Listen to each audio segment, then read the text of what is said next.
Hello friends, আমি প্রথমবার আজকে ভিডিও বানাচ্ছি। আগে কোনো দিনও বানাইনি। এমনি শর্টস সব ছবি ছেড়েছিলাম। তো আজকে আমি তোমাদেরকে কাঁকড়া রান্না দেখাবো। দেখো, কাঁকড়াগুলোকে আমি ভালো করে ছাড়িয়ে ধুয়ে নিয়েছি। এবার এতে আমি একে একে নুন আর হলুদ গুঁড়ো মিক্সড করব।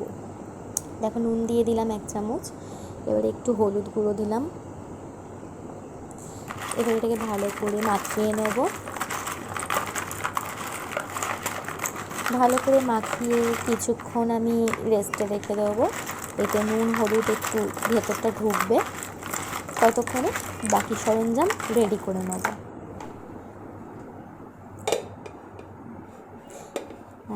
এবার দেখো, আমি লঙ্কার গুঁড়ো নিয়ে নিয়েছি। এখানে নিয়ে নিয়েছি হলুদ গুঁড়ো, নিয়ে নিয়েছি নুন, টমেটো কুচি, পেঁয়াজ কুচি, কাঁচা লঙ্কা চিরা আর আদা রসুন বাটা একসঙ্গে বেটে রেখেছি। এবার কড়াইতে আমি দিয়ে দেবো অল্প সর্ষের তেল। তারপরে দিয়ে দেবো আমি এতে অল্প রিফাইন্ড তেল। দুটোকে একসঙ্গে ভালো করে মিশিয়ে নেব। আমি যে কোনো রান্নার সময় গোটা কড়াটাতে যেটুকুই তেল রাখি না কেন, পুরো কড়াটাতে মাখিয়ে নিই, কোথাও আটকাবে না মশলা টশলা আর কি। এবার তেলটাকে গরম হতে দেবো। দেখো, তেল গরম হয়ে গেছে। এবার দেবো পেঁয়াজ কুচি। পেঁয়াজটা একটু ভাজা ভাজা করে নেবো, ব্রাউন ব্রাউন ভাজা হয়ে যাবে। বেশি ব্রাউন নয়, এটা একটু কালার চেঞ্জ হয়ে যাবে, বুঝতেই পারবে তোমরা। পেঁয়াজটাকে ভালো করে খুন্তি দিয়ে ভেঙে ভেঙে নিচ্ছি। পেঁয়াজটা ভাজা হয়ে এলে একটু একটু রেখে দেবে। হ্যাঁ, তারপর দেখবে একটু কালার চেঞ্জ হয়ে গেছে। দেখো, আমার পেঁয়াজের কালার অলরেডি চেঞ্জ হয়ে গেছে। এবার আমি এর মধ্যে মিশিয়ে দেবো কেটে রাখা টমেটো কুচিগুলো। টমেটো কুচিগুলো এর সঙ্গে ভালো করে মিক্স করে নেব। টমেটোগুলো এর সঙ্গে ভালো করে মিক্স করে নেব। আর এর মধ্যে দিয়ে দেবো আমি 1 চামচ, মানে স্বাদ অনুসারে নুন। তোমরা যেরকম খাবে, তোমরা তো রান্না করো, বুঝতেই পারবে কতটা নুন লাগবে। আমার এখানে ছোট্ট চামচে 2 চামচ নুন লেগেছে। নুনটা দিয়ে দিলে আর কি, টমেটো পেঁয়াজটা ভালো করে সেদ্ধ হয়ে যাবে, গলে যাবে। আর গলে গেলে না, ফ্রাইটা ভালো করে হবে, খেতে ভালো লাগবে। এই গোটা গোটা পেঁয়াজ রয়ে গেলে খেতে ভালো লাগে না। আমি একটু ভিডিও তোমাদেরকে পজ করে করে দেখাচ্ছি আর কি, কারণ একটা হাতে ভিডিও দেখাচ্ছি, সেই জন্য। দেখো, আমার ফ্রাইটা মানে টমেটোগুলো সেদ্ধ হয়ে গেছে। খুন্তি দিয়ে ঘাঁটালে গলে যাচ্ছে। এটাকে ভালো করে ঘাঁটিয়ে নেব, ভালো করে মিক্স করে নেব। থেতো থেতো হয়ে যাবে পুরো, খুন্তি দিয়েই করে নেব। দেখো, আমি এভাবেই মাংসও করি, মাছও করি। পেঁয়াজ টমেটোটাকে ভালো করে ভেজে ফেটে ফেটে করে নিই, গলে যায় পুরো। নইলে না, গোটা গোটা পেঁয়াজ মুখে পড়লে ভালো লাগে না। দেখো, এবার এর মধ্যে দিয়ে দেবো আমি একটু হলুদ গুঁড়ো।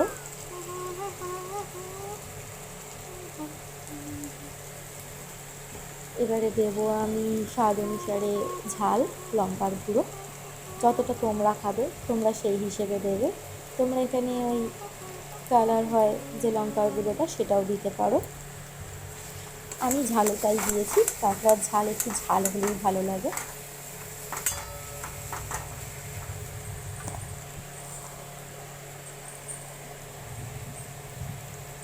এরপরে দিয়ে দিলাম আদা রসুনের পেস্ট। ভালো করে এবার সবগুলোকে মিশিয়ে নিতে হবে।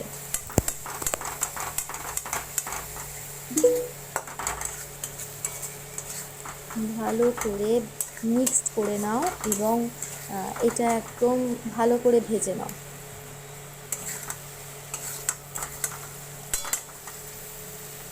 দেখো কি সুন্দর কাইটা হয়ে গেছে, কাই থেকে তেলও ছেড়ে দিয়েছে। এবার এর মধ্যে আমি একটু দেবো চিনি। চিনিটা তোমাদেরকে দেখাতে ভুলে গেছিলাম প্রথমে, তারপর পরে দিয়েছি, অ্যাড করেছি। তোমরা যারা চিনি খেতে পছন্দ করো না, হালকা একটু চিনি দিলে ভালো ফ্লেভারটা আসে, কালারটা ভালো আসে রান্নার। তো যারা চিনি খেতে পছন্দ করো না তারা চিনি দিও না, স্কিপ করে দিও ওখানটা। এরপরে আমি দেবো এই কাঁকড়াগুলো।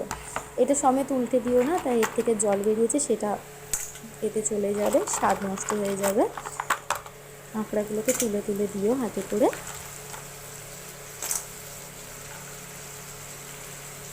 দেখো আমি দিয়ে দিয়েছি।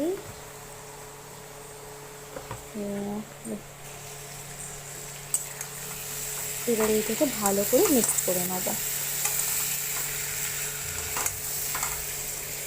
আসলে আমি প্রথমবার ভিডিও করছি, আর একটা হাতে খুন্তি নাড়াচ্ছি, একটা হাতে ফোন ধরে আছি, তাই ভিডিওটা বড্ড নড়ছে। নেক্সট টাইম একটু ভালো করে করার চেষ্টা করব। আমি হয়তো রোজ রোজ কোনো ভিডিও আপলোডও করতে পারবো না, আজকে করলাম, সবার দেখে দেখে ইচ্ছে হচ্ছে তাই। ভালো করে এবার কাঁকড়াটাকে কষিয়ে নেব। আমি কাঁকড়ায় একদমই জল দেব না, জল দিলে টেস্ট ভালো লাগে না, একটু আষ্টে গন্ধ চলে আসে। আমি কাঁকড়াটা এরকমই রাখবো। তবে দেখো এরকমই থাকবে না, আরও সুন্দর হয়ে যাবে। এটাকে কষিয়ে কষিয়ে এটার ভেতরে সব মশলাগুলো ঢুকবে ভালোভাবে। এটাকে লো ফ্লেমে রান্না করবে একদম, কারণ বেশি জোরে দিলে মশলাগুলো তলায় তাড়াতাড়ি আটকে যাবে, কাঁকড়ার ভেতরে ঢুকবেও না, কাঁকড়াটা ওরকমই রয়ে যাবে। আমি চাপা দিয়ে দিয়ে করবে। আমি কিছুক্ষণ পর পর চাপাটা খুলে খুলে দেখছিলাম, তোমাদেরকে একবারই দেখিয়েছি চাপা খুলে দেখানো। হ্যাঁ, তোমরা মাঝে মাঝে চাপাটা খুলে খুলে দেখবে, চাপা দেবে আর চাপাটা খুলে খুলে দেখবে। দেখো আমি চাপা দিয়ে দিয়ে রান্না করেছি, আস্তে আস্তে কাঁকড়ার কালারটা চেঞ্জ হয়ে গেছে, কত সুন্দর খেতে লাগবে। আমি ওই আদা রসুন বাটার যে বাটিটা ছিল ওটাতে 2 চামচ মতন জল দিয়ে গুলে নিয়ে ঢেলেছি, 2 চামচই, ব্যাস, তার বেশি নয়। ব্যাস, এটা ভালো করে নাড়াবে। দেখো আমার হয়েই এসছে কাঁকড়াটা।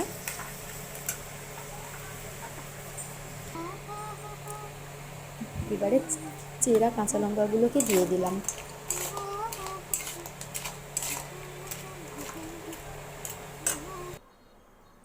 এবার বাটিতে ঢেলে নিলাম, আমার কাঁকড়া রেডি। ইয়াম্মি পুরো, দেখতেও খুব সুন্দর হয়েছে। একটা তোমাদের দেখিয়ে নিলাম।